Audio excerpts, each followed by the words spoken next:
Hello, I'm Pam Carruthers of healingstars.com.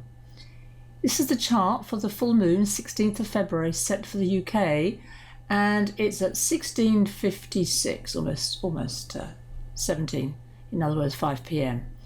And the moon is right at the end of Leo. Here it is, 27 Leo, 59 minutes. And there, of course, is the sun opposite. So the sun is just setting, the moon is just rising.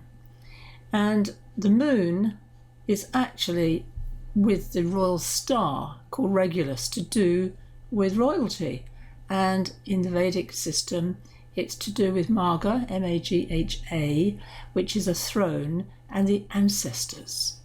Now, in the UK, we have, of course, got the scandal of Prince Andrew, and that is now looks like it's completing, but certainly, royalty is under a lot of strain, to state the obvious. But coming back to the chart, Jupiter, a wonderful sextile, that little blue dotted line, to Uranus. Now, this could be a lucky break. Jupiter is in its own sign of Pisces, and it only makes this connection of a sextile to Uranus this very day.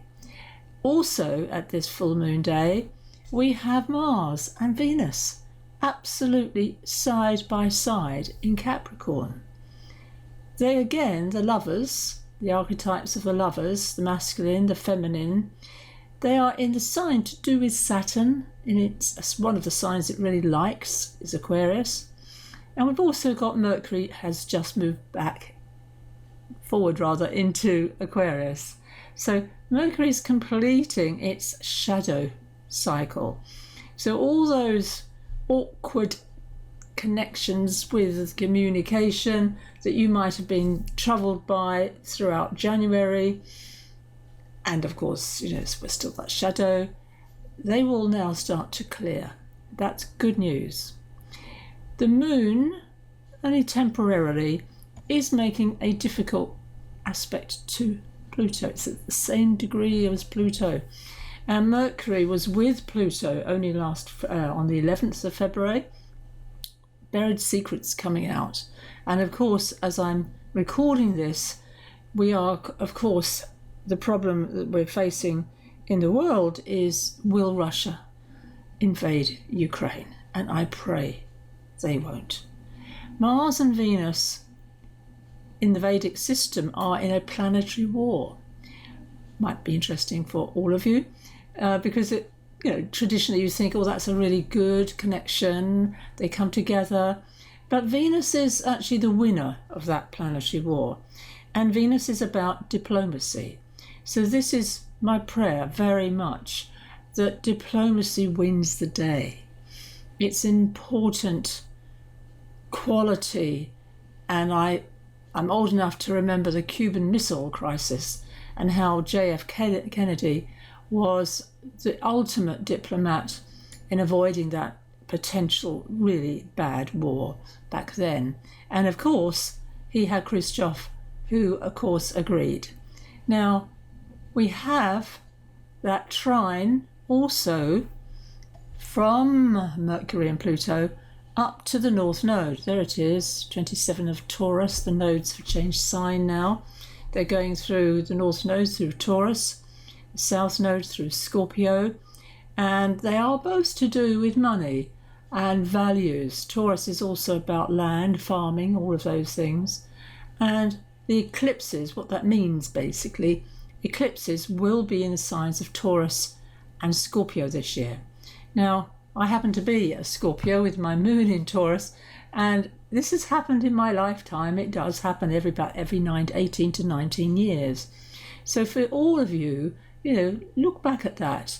What was going on for you way back in 2003, for instance, because that could also be an indicator of what might be in store for you this year. Chiron is direct at the moment. Now, all planets are direct, just saying that, which is pretty unusual because all planets apart from the sun and the moon go direct. Venus every 18 months, Mars every 2 years, but all the outer planets, including Jupiter, go retrograde every year. So this is a real opportunity to seize the day, to feel the upliftment of Jupiter in the sign of Pisces. And one date for your diary, really important date, is April the 12th this year, because that day is when Jupiter and Neptune join. And that is a really rare occurrence. It last happened, I think, 165 years ago, and it only happens one day. So I'm preparing for that right now. And I also want to mention briefly that I've been looking at the Mayan Oracle, and I inherited a book a long time ago, back in 2004, called the Mayan Oracle, and you can buy it on Amazon. And it's really insightful, and I've been using it with clients over the last 2 weeks. It's unbelievable how true it resonates for each person. So that is also a very important date on that particular day, April the 12th, to do with seeding intentions.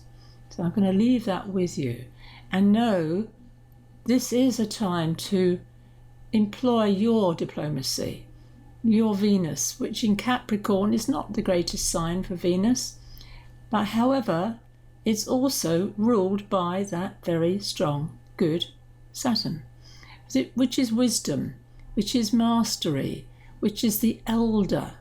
Venus in Capricorn now is travelling through in the shamanic cycle at a morning star, and it is a whole Capricorn cycle.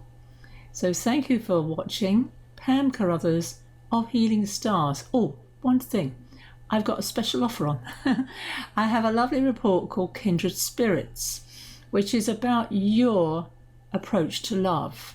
It's not about a soulmate as such, but it's a really beautiful report, and I'm doing a special offer which will only last, what am I thinking of it? What day is it today? I'll give it a week. So if you buy that, you'll get it for £15 instead of £20, and I will put the link in my newsletter. So if you're not a subscriber and you're watching this on YouTube, sign up healingstars.com and you can get that special offer. Thank you for watching Pam Carruthers, Healing Stars, and bye for now.